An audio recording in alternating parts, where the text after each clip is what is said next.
정치 클립입니다. 민주당 박주민 의원이 12일 김어준의 겸손은 힘들다에 출연해 윤석열의 거부권 남발에 대해 무력화시킬 수 있는 카드를 꺼냈습니다. 윤석열은 뭐가 그렇게 급했던지 해외 순방 중에 최혜병 특검 거부권에 전자서명으로 사인을 했습니다. 박주민 의원은 최혜병 특검 재의결이 부결이 될 경우 대안으로 상설특검법 활용 방안을 제시했습니다. 박주민 의원은 본인이 세월호 참사 관련해 주도했던 경험을 바탕으로 상설법안 활용을 검토하고 있다고 설명했습니다.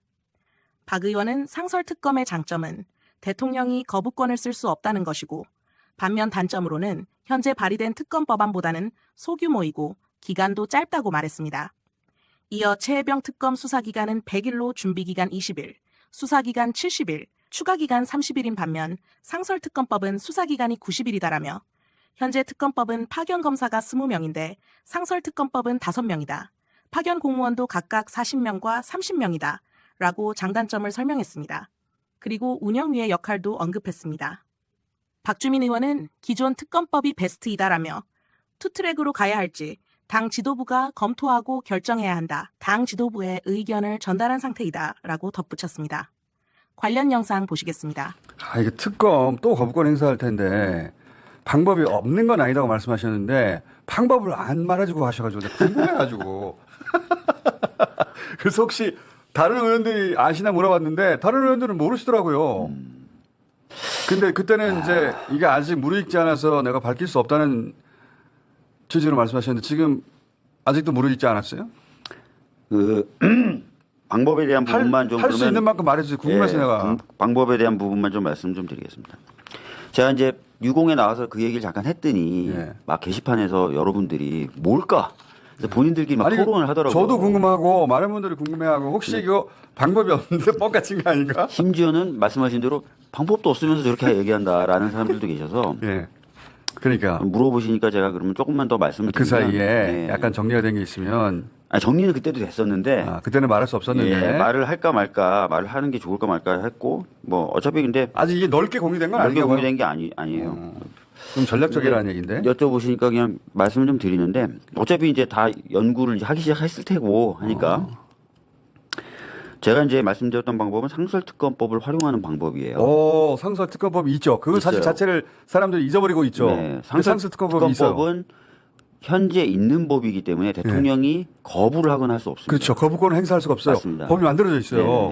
근데 상설특검법이 한 2, 3년에 한 번씩 거론되는 수준으로 거의 거론이 맞습니다. 안 되거든요. 제가 근데 이 법을 좀 잘 아는 이유가 상설특검법을 가동시킨 사례를 제가 작업을 했기 때문에 세월호 때 한번 작동이 됐었는데 그때 제가 작업을 했기 때문에 이 부분 제가 다른 분들보다 잘 알고 상설특검법이 가동된 지 거의 없으니까 잘 모르죠. 한 번 가동됐어요. 딱 한 번 됐구나. 근데 그걸 제가 했어요. 그래서 이 법을 좀 아는데 많은 분들이 상설특검법을 얘기했을 것이다 박주민이라고 얘기하시면서도 상설특검법의 경우에는 후보추천위원회 구성부터가 독립적인 특검을 만들기가 좀 어렵지 않겠느냐 이런 말씀들을 많이 하십니다. 국회에서 정하기 시작하는 거 아니에요? 그죠? 근데 그런 부분이 일정 정도 있지만 복합적으로 좀 쓸 수 있는 방법을 붙이면 그래도 우리가 쓸 수 있는 특검이 될 수가 있어요. 자, 장점은 대통령 거부권이 통하지 않는다. 통하지 않죠. 왜냐하면 있는 법을 활용하는 거기 때문에 그렇죠. 법을 새로 만들 때 쓸 수 있는 게 거부권이거든요. 그렇죠. 그래서 그렇다는 점이고. 그러면 단점도 있을 거 아니에요? 단점은 아까 말씀드렸던 것처럼 저희가 지금 추진하고 있고 하는 특검법에 비해서는 과연 얼마나 더 독립적인 특검을 할 수 있느냐 이게 쟁점이 하나 될 수 있고요. 특검보 임명 과정 혹은 누가 특검보를 할 것인가 특검을 할 것이냐 과정. 그리고 수사 기간이나 이런 부분이 저희가 지금 통과시키려고 했던 특검에 비해서는 짧아요. 규모도 좀 작습니다. 지금 통과시키려고 하는 건 기간이 얼마고 규모는 어떻게 됩니까? 지금 통과시키려고 했던 특검법은 준비기간 20일에 수사기간 70일, 추가기간 30일. 그러니까 100일. 수사기간만 치면 추가기간까지 포함해서 100일인데 준비기간이 120일이네요. 상설특검법은 90일이고 준비기간 합치면 110일이에요. 그러니까 10일이 짧아요. 그거는 뭐 큰 문제는 안 될 것 같고. 근데 이제 이게 인원 부분의 차이하고 연결되면 조금 큰 차이가 될 수도 있습니다. 인원이 왜 어떻게 차이가 나냐면 현재 저희가 통과시키려고 하는 특검법은 파견검사가 20명이에요. 근데 상설특검법은 파견검사가 5명입니다. 그러니까 인원 차이가 좀 나요. 이게 크게 차이 나네. 그래서 아까 말씀드렸던 근데 수사관을 많이 둬서 보강할 수 있지 않습니까? 파견 공무원도 예. 숫자가 기존 특검법은 40명을 파견받을 수 있는데 네. 상설특검법은 30명만 파견을 받을 수 있어서 사이즈가 작아요. 절반 이하로 줄어드네요. 네. 네. 그래서 수사기간이 10일 가량 짧고 사이즈가 작다. 요 사이즈가 작은 게 좀 문제가 되네요. 네, 수사 그런 기간은 뭐 부분이 큰 차이 아닌데. 있고 근데 핵심적인 거는 아까도 말씀드렸던 대로 얼마나 독립적인 특검을 할 수 있느냐. 그렇죠. 특검 임명이 중요하잖아요. 네. 그 임명 과정 어떻게 됩니까? 그렇죠. 그러니까 기존에 있는 특검법은 아시다시피 저희 더불어민주당과 조국혁신당이 후보를 사실상 정할 수 있다는 평가를 받는 그렇죠. 정도의 그런 구조를 가지고 그렇죠. 있어요. 야당이 사실상 정할 수 있는 그렇죠. 정도인데. 여당을 배제한 추천 권한을 그렇죠. 가지고 있습니다. 야당이. 근데 이제 상설특검법은 잘 아시는 것처럼 후보추천위원회 7명으로 구성된 후보추천위원회를 7명. 만들고 그 후보추천위원회에서 후보를 정하게 됩니다. 정해야 되는데 이 7명을 어떻게 정하는 이 겁니까? 7명의 3명은 아예 법에 써져 있어요. 어허. 법무부 차관.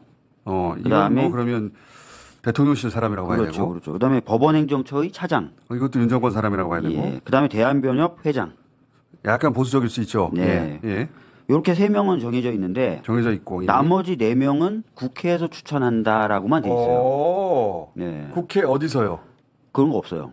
그냥 국회에서 추천한다라고 되어 있고 뭐 예를 들어서 어떤 상임위에서 정한다 이것도 그런 거 아니고 없고 국회에서 추천한다고 되어 그럼 있고 국회 표결로 정하면 되는 거네요? 근데 정확히 얘기하면 이 국회에서 추천하는 4명을 추천하는 방법에 대해서는 국회 규칙에 위임돼 있어요. 국회 규칙은 어떻게 되어 있습니까? 국회 규칙은 제1교섭단체하고 제2교섭단체가 2명씩 추천하는 것으로 규칙은 돼 있어요. 예. 근데 국회 규칙은 바꿀 수 있습니다. 아하. 예, 어디서 바꾸느냐? 어디서 바꿉니까? 국회 운영위에서 바꿉니다. 운영위원장이 하필이면 마침 예, 민주당이네요. 민주당이에요. 그러면 국회 운영위에서 국회 규칙을 바꾸면 이 4명의 추천 절차를 또 내용을 바꿀 수가 있고 어차피 이 3명은 정권의 사람 둘 그리고 정권에 가까울지 모를 보수적인 곳에서 추천받으니 4명은 그러면 아예 야당이 가져가자. 뭐 그렇게- 제가 뭐 이렇게 꼭 말씀드리는 건 아니지만 그 4명의 추천 방법을 국회 규칙으로 정하게 돼 있고 그 국회 규칙은 운영위에서 바꾸고 마침 운영위원장은 더불어민주당이다. 그리고 운영위의 다수 의원이 민주당 아닙니까? 예, 그래서 총선이 그렇게 중요해. 이제 상설특검법만 놓고 보면 총선이 그래서 중요해. 아까 말씀드렸던 대로 규모나 수사 기간에 있어서의 약점 앤드 기존 그대로라면 상설특검을 추천하는 과정에서의 독립성 보장이라는 부분이 약할 수 있는데 국회 규칙을 개정하는 방법을 쓰면은 이 상설특검 후보 추천에서의 독립성은 상당히 보완할 수 있다. 4대 3까지도 만들 수 그렇죠. 있다는 이론적으로는. 야당 추천 예, 그래서 인사를 상당히 만들 보완할 수 수 있기 있네요. 때문에 정말 우리가 발의했고 통과시키려고 했던 특검이 안 된다면 야, 이거는 어떤 수를 써서라도 안 된다면 지금은 예. 어떤 수를 써도 안 될 것만 같거든요. 그러면 어쩔 수 없이 이 방법도 고민해 볼 필요는 있지 그 않을까. 투트랙으로 가야 되는 거 아닌가 싶은데 틀림없이 거부권 이미 행사했죠 사실상. 행사했죠, 거부권은. 예, 이미 행사한 근데 거예요. 제2표결을 언제 하느냐를 놓고 고민하고 있는 거죠. 다시 이제 표결을 해야 되는데 근데 이제 안철수 의원을 제외하고 8명이 필요하잖아요. 네. 그 8명이 이 시국에 넘을 것 같은 징후 같은 게 별로 안 보인단 말이죠. 저희가 근데 아까도 말씀드렸던 대로 이 상설특검법보다는 저희가 통과시키려는 특검법이 규모나 수사 기간 그리고 독립성이란 부분에서 더 월등한 건 맞기 때문에 전 1차적으로는 무조건 이 법을 통과시키기 위한 노력을 해야 된다고 생각합니다. 물론이죠. 이 노력을 네. 하면서 동시에 운영위에서 국회 규칙을 개정해 놓으면 되잖아요. 그러니까 그걸 뭐 투트랙으로 갈지 뭐 선후 관계를 정해서 갈지 투트랙으로 가야지. 이런 거는 판단이 좀 남아 있죠. 네. 그거는 이제 당 차원에서 전략적으로 할 일이긴 한데 왜냐하면 방법이 없구나 이거. 이렇게 생각하는 분들에게 아니다. 아예 없는 건 아니다. 그리고 이렇게 또 하나의 카드가 있으면 상대의 전략도 바뀔 수 있잖아요. 기왕 그렇다면. 네. 이게 대단한. 그래서 이 부분을 이걸 왜 아무도 생각 못했지? 예? 이걸 왜 박주민 의원 왜 생각 못했지? 상설특검법을 써본 사람이 아까 말씀드렸던 대로 없어요. 이거 최근에 네. 그 당 지도부하고 의논해 보셨어요? 지금은 당 대표가 없으니까 방법에 대해서는 전달을 해드렸고 그 부분에 대해서는 이제 고민을 하시고 계시겠죠. 전략적 고민을 해야 네. 되겠죠. 근데 하여튼 말씀드린 것 꼭 좀 유념해 주실 건 가장 좋은 거는 저희가 발의했던 특검법을 물론이죠. 그거를 통과시키는 게 추진하되 가장 좋습니다. 그걸 추진하되 그게 또다시 발의되고 본회의 통과되고 거부권 행사하고 다시 재의결하고 이거 아무리 빨리 해도 재표결 이번에 만약에 해서 안 된다면 또 한 달 반은 지나야 될 거 아니에요. 거의. 한 달 반, 두 달은 지나죠. 그러면 벌써 9월이에요. 10월 된다고요. 그러느니 그것도 걸어두고 이것도 투트랙으로 가야 되는 게 전략적으로 맞지 않나? 뭐 당대표가 선출되면 결정하겠죠. 뭐 여러 가지 고민 속에 판단을 할 거고요.